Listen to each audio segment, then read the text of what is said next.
اگر کسی گورنمنٹ نے سٹینڈ لیا ہے، مجھے بڑے فخر سے کہنا پڑتا ہے وہ ہماری گورنمنٹ ہے، انٹرنیشنل سٹینڈ لیا.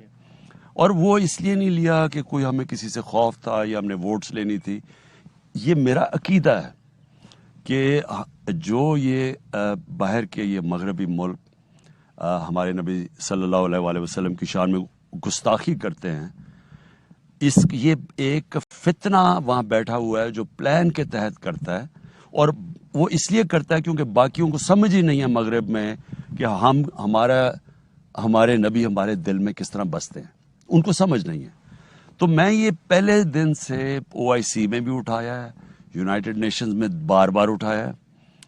اور میں یہ کامیاب ہم تب ہوں گے، میں اپنے یہ TLP کے بھی نوجوانوں کو کہنا چاہتا ہوں، یہ کامیاب ہم تب ہوں گے جب جو میں نے باقی مسلمان لیڈروں کو خط لکھے ہیں کہ جب تک باقی ہیڈز آف سٹیٹ، اس وقت صرف میں نے بات کی ہے جو فرانس میں ہوا اور ترکی کے اردوغان پریزیڈنٹ نے بات کی ہے، باقی مسلمان ملکوں کے ہیڈز آف سٹیٹس بات نہیں کر رہے.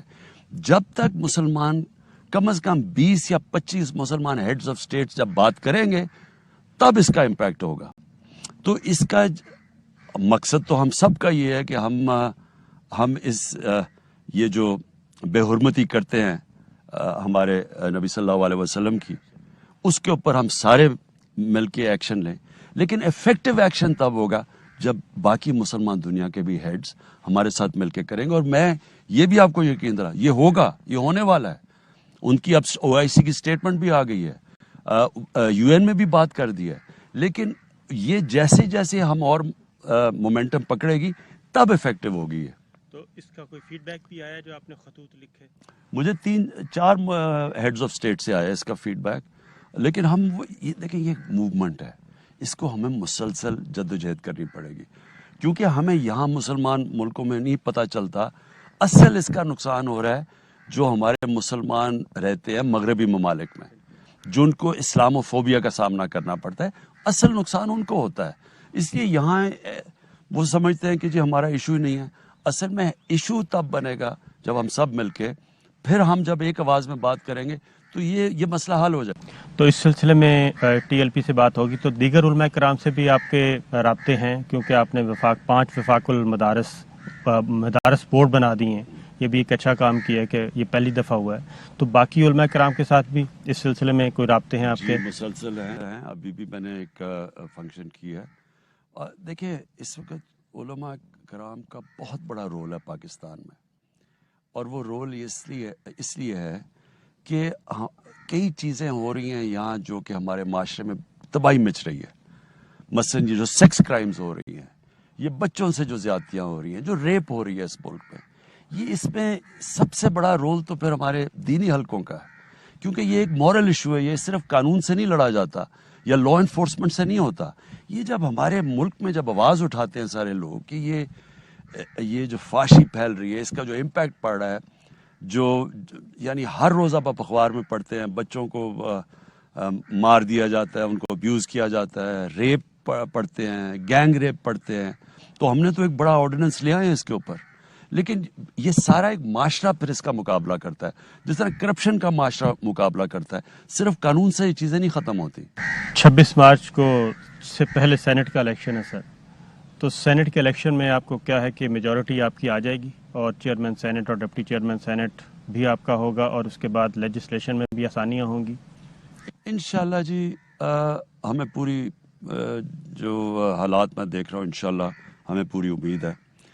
میں صرف یہ کہہ دوں کہ دیکھیں پارلیمنٹری ڈیموکریسی کے اندر اگر ایک ملک کے اندر ریفارمز کرنی ہے، اصلاحات کرنی ہے، وہ ہو ہی نہیں سکتی جب تک آپ کے پاس میجورٹی نہ ہو، کیونکہ سارے قانون جا کے رک جاتے ہیں. ہمارے لیے اتنا مشکل ہوا ہے اس بار یہ جو 2 سال چلانے، جو ہم قانون لے کے جاتے تھے وہ جا کے پھنس جاتے تھے. ہماری سینٹ میں میجورٹی نہیں تھی، اور پھر ذمہ داری ہماری ہے قانون پاس کرنے کی اور اصلاحات کرنے کی، لیکن پاور ہمارے پاس ہے نہیں کیونکہ ہمارے پاس میجورٹی نہیں. ایسا تو نہیں ہے سر اپوزیشن مل کے ایک کام پلان کر رہی ہے کہ سینٹ میں آپ کو ہر صورت میں میجورٹی سے روکا جائے، کیونکہ اگر میجورٹی مل جاتی ہے تو جتنے بھی آپ کی پینڈنگ بل پڑے ہیں وہ اپروو ہو جائیں گے، اور سمپل میجورٹی والے. تو اس جو آپ نے 50-70 کروڑ کا کہا، اس کا مطلب ہے آدمی کے پاس، کسی بزنس مین کے پاس 50 ارب ہیں تو وہ پورا سینٹ لے سکتا ہے، 100 سیٹیں خرید سکتا ہے. تو یہ اس پلاننگ کا حصہ ہے؟ بالکل ایسی اطلاعات ہیں؟ بالکل یہ اس پلاننگ کا حصہ ہے، کیونکہ دیکھیں انہی کی سٹیٹمنٹس ہیں اوپن بیلٹ ہونا چاہیے. انہوں نے چارٹر آف ڈیموکریسی میں سائن کیا ہوا ہے کہ جی اوپن بیلٹ ہونی چاہیے. جب وہ پچھلی باری ان کا ایک آدھ ان کی سیٹ کم ہوئی یا نون لیگ کی، انہوں نے کہا، شور مچا دیا کہ جی یہ پیسے ہوئے چلیں، یہ ہیں اوپن بیلٹ. اب کیوں یہ پیچھے ہٹ گئے ہیں؟ اس لیے ہٹے ہیں نا کہ انہوں نے پلان بنایا ہوا ہے کہ پیسہ چلا کے کسی نہ کسی طرح ہمارے اوپر وہ پریشر ڈالیں اگر ہمیں میجورٹی نہیں ملے. اور ان کی صرف ایک ہی کوشش ہے، جو میں بات پہلے دن سے کہہ رہا ہوں، کہ کسی طرح ان کی جو چوری کے کیسز ہیں ان کو ریلیف مل جائے، NRO مل جائے، جو ان کو ملنے نہیں لگی. آخری بات، 26 مارچ کا لانگ مارچ آ رہا ہے، تو گورنمنٹ کی کیا پلاننگ ہے؟ ان کو آنے دینا ہے، روکنا ہے، کیا کرنا ہے؟ گورنمنٹ کی کوئی پلاننگ ہی نہیں ہے. ہم جو مرضی کرنا چاہتے ہیں کریں، ہم ان کو کھلا چھوڑ رہے ہیں. عوام، میں آپ کو آج لکھ کے دیتا ہوں، سب سے زیادہ، اور مجھے بڑا، میں اس اپنی عوام کا بھی شکریہ ادا کرتا ہوں کہ سب سے زیادہ پبلک میں جو عوام نکلی ہے وہ میرے ساتھ نکلی ہے. 4 دفعہ مینار پاکستان ہم نے بھرا ہے. میں جانتا ہوں کہ عوام سڑکوں پہ تب نکلتی ہے جب خاص طور پہ عوام کو یہ پتا ہو کہ ان کا پیسہ چوری ہو رہا ہے. میں نے کرپشن پہ لوگوں کو نکالا ہے کہ حکمران بیٹھ کے ان کا پیسہ چوری کرے. کبھی بھی عوام نہیں نکلتی بڑے بڑے چوروں کی چوری بچانے کے لیے. یہ جو مرضی کر لیں، کوئی فرق نہیں پڑے گا. اور چیز سر فیڈرل گورنمنٹ پہ آتی ہے، مہنگائی، تو اس پہ آپ کو ٹاسک فورس بنا سکتے ہیں جس میں صوبوں کی بھی نمائندگی ہو، فیڈرل گورنمنٹ کی بھی نمائندگی ہو؟ کیونکہ یہ سارا پھر وہی بات ہے کہ وہ صوبے کہتے ہیں یہ وفاق کا مسئلہ ہے، وفاق کہتے ہیں یہ صوبوں کا مسئلہ ہے. اس پہ کوئی ٹاسک فورس بنا دیں تاکہ اس امبریلا کے نیچے پبلک کو بھی پتہ چلے اور کوئی ایک منضبط قسم کی پلاننگ ہو سکے. میں آپ کو بتاؤں، میں مہنگائی کے اوپر خود میٹنگز لیتا ہوں، سارے صوبے بھی وہاں بیٹھتے ہیں. اس کا جو اصل وجہ تو مہنگائی کی سیدھی ہے کہ 107 روپے سے گیا ہے ڈالر 160 روپے پہ.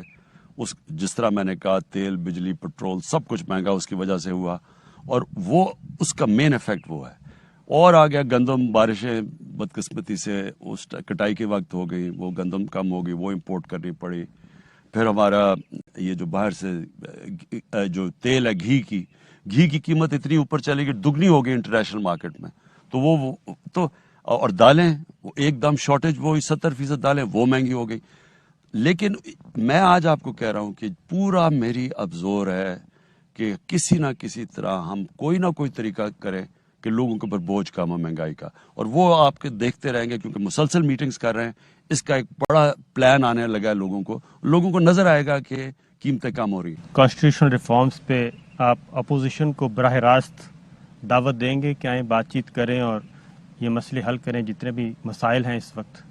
میں تو سر پہلے دن سے کہہ رہا ہوں کہ ہر چیز پہ بات کرنے کے لیے تیار ہیں، لیکن وہ جو مرضی ہم بات کریں گے انہوں نے آ جانا ہے NRO کے اوپر. اب فیٹف کا کیا تعلق تھا NRO پہ؟ ہم فیٹف کی بات کر رہے ہیں، 34 چکے پکڑا دیجیے کہ نیب کو ختم کر دو. تو ان کا 1 پوائنٹ ایجنڈا. دیکھیں، جمہوریت تب چلتی ہے جب ایک اپوزیشن ہوتی ہے، ایک گورنمنٹ ہوتی ہے. جمہوریت چل ہی نہیں سکتی اگر اپوزیشن کے بڑے بڑے لیڈرز ملک کے بڑے ڈاکو ہیں اور وہ آپ کو لگے ہوئے ہیں کہ بس 1 پوائنٹ ایجنڈا، جی ہمیں بس جس طرح مشرف نے معاف کیا تھا ہمیں چوری معاف کر دے.